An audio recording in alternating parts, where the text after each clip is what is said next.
Hey guys, subscribe for daily knife content, and if you're shopping for knives and gear, make sure you check out the description of the video you're watching right now for links to some great online retailers.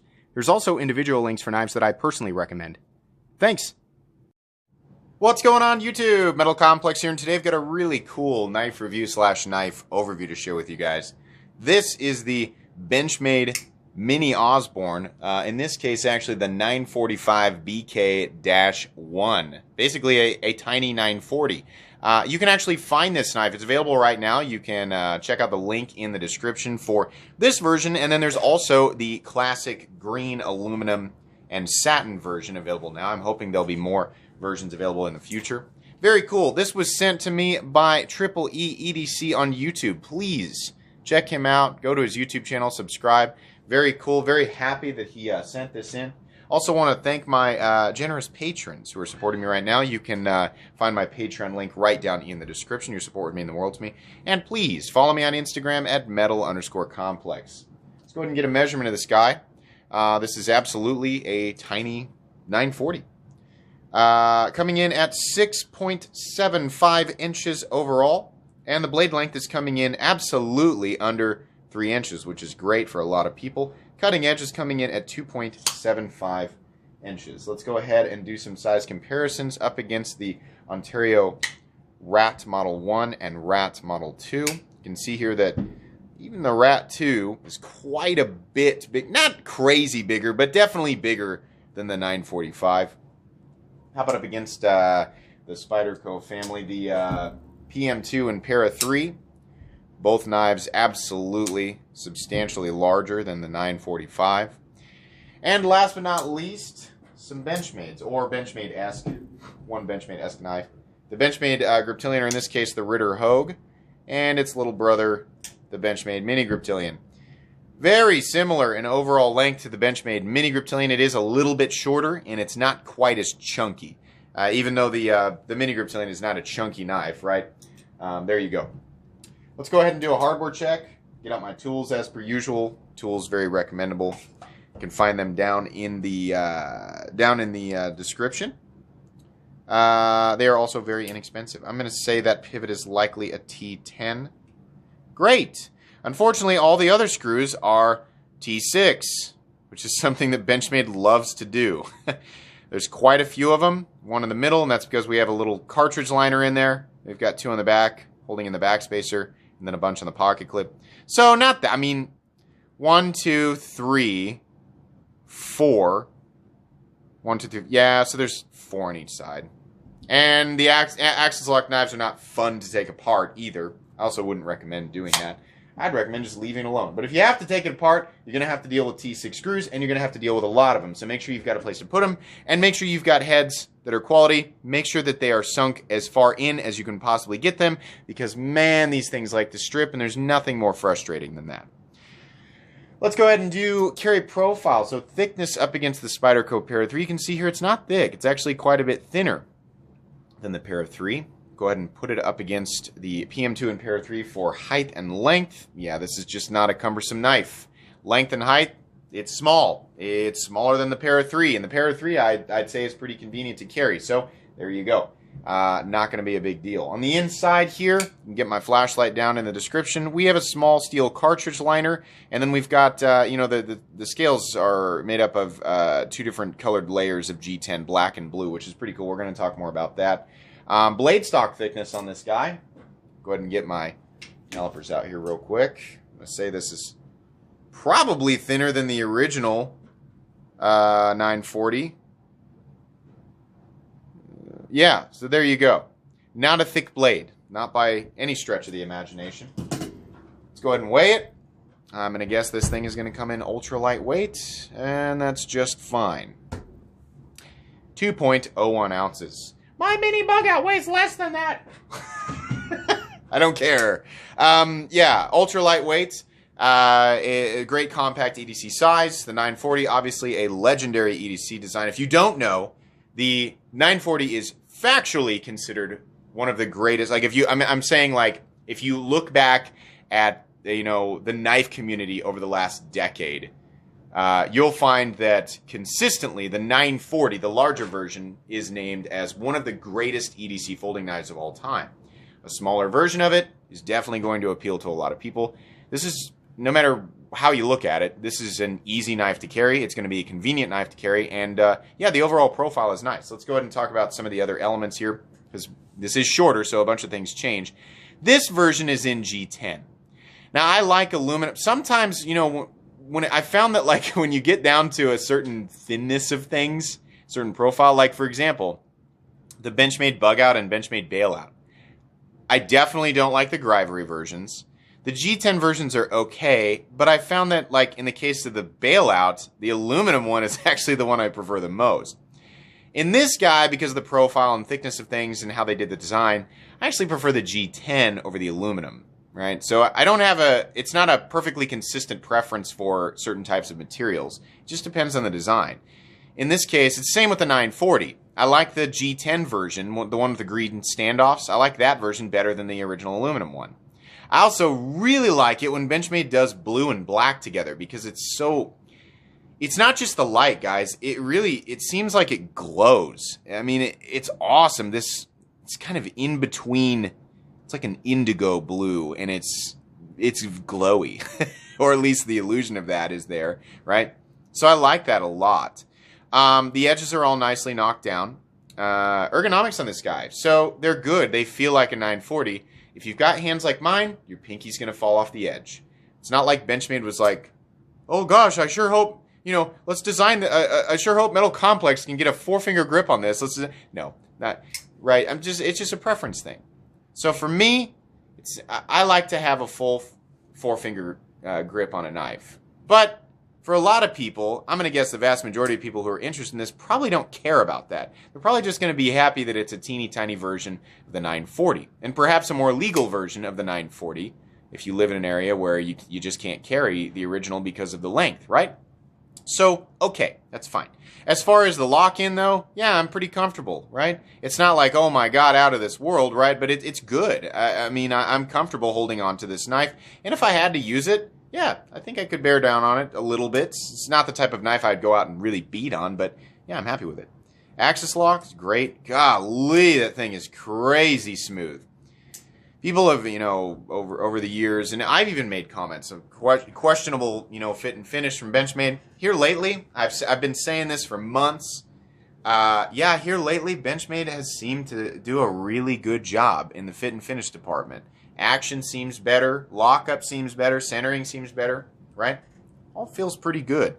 This guy is very smooth with no blade play. I'm dead serious, guys. Woo! That's what we want from every Benchmade. Absolutely, that's wicked. Yeah, the G10 looks good. I love the sort of the twin layer thing. Whoops! This pocket clip. There are other pocket clips available. Surprisingly, the thumb stud deployment feels absolutely no different than the original 940. I mean, honestly, this is just as easy to deploy. You can see reverse flick, no problem. Thumb flick, no problem, right? Because the axis lock is so smooth. It's great, you know? People always, you know, complain about... I've heard people complain about Omega Springs, and I say the same thing every time. I have owned and used so many Benchmade knives over the last 10 years. I have never had an Omega Spring break. Now, I acknowledge that they can, and it's unfortunate for the people who have them break. But, you know, for every one comment that you read, my Omega Springs broke, there are probably 1,000 people out there who own the same Benchmade knife who didn't have their Omega Springs break. I want people to keep that in mind. And how do I know this? Think about the insane amount of Benchmade knives in circulation. I've seen pictures of Benchmade knives that have been used and carried for probably 15 years. And those same ones don't break. Are Omega Springs, you know, can they break periodically? Yes. Will you continue to read comments here and there about Omega Springs breaking? Yes. Is it a massive issue that plagues a gigantic percentage of Benchmade knives in circulation? No. It's just something that's going to happen periodically. Fortunately, Benchmade has an excellent warranty, and if that happens and you haven't been abusing your knife, they're probably going to fix it for you, or they're probably going to take care of it for you. So, there you go. Moving on here. The blade profile, this is the classic reverse Tanto. I like how it looks. You have a flat that carries out about, what is that, 30% the length of the blade? And the blade stock thickness is not, I mean, it's not super thick. By the way, what's the steel? It's S30V. I wish it was something else, but it's S30V. Okay, right? For what the blade is, you have a reasonable amount of thickness carried out to the tip. And because there's not a lot of room to drop down to the cutting edge, it's not an absolute laser beam, but is it thin enough to, do your day-to-day stuff? Yeah, absolutely. Whatever general EDC test, if you're like me, cardboard, paper, rope, a little bit of rubber, maybe some wood here and there, maybe some scrapey kind of right? Just normal stuff. Yeah, you're going to be just fine.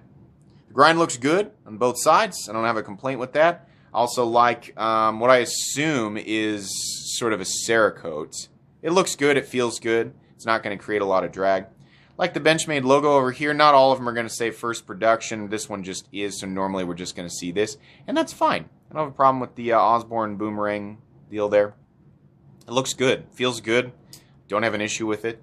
The edge is, let's see if it has the classic toothy Benchmade edge. Some people like it, some people don't. It seems to work just fine. Benchmade also does a good job, in terms of their heat treat with their knives, so I don't have a problem with it. Let's see here. Yeah, the blue. My goodness, does that look good? You know what this makes me want? It makes me really want the 940 and the 945 to be a part of the custom shop. Wouldn't that be great? They have the Benchmade bug out in there. They've got the Crooked River and Mini Crooked River in there. They have the Barrage. They have the Griptilian. Why not the 940? They finally put the bug out in there. It's funny because forever, me and everybody else was like, put the bug out in the custom shop, put the bug out in the custom shop. And they finally do it, and we're like, yay, put the 940 in the custom shop. Yeah, it's just going to continue. But yeah, for sure. How cool would that be if you could have, your choice of different... this would be much more difficult from their end. Not nearly as easy as just a solid color part. But oh my goodness, if I could have my choice of different colored layer G10, right? Different colored thumb studs, different colored barrel spacers, and, like whether or not maybe the DLC blade or the black blade or the gray blade or the satin blade. Oh, so cool. Yeah, I would customize me a Mini 940 for sure. That's what I'm going to call. That's what I keep calling this. I would customize a 945. I absolutely would, because this is cool. The 940 to me, the original 940 is a lot like the PM2.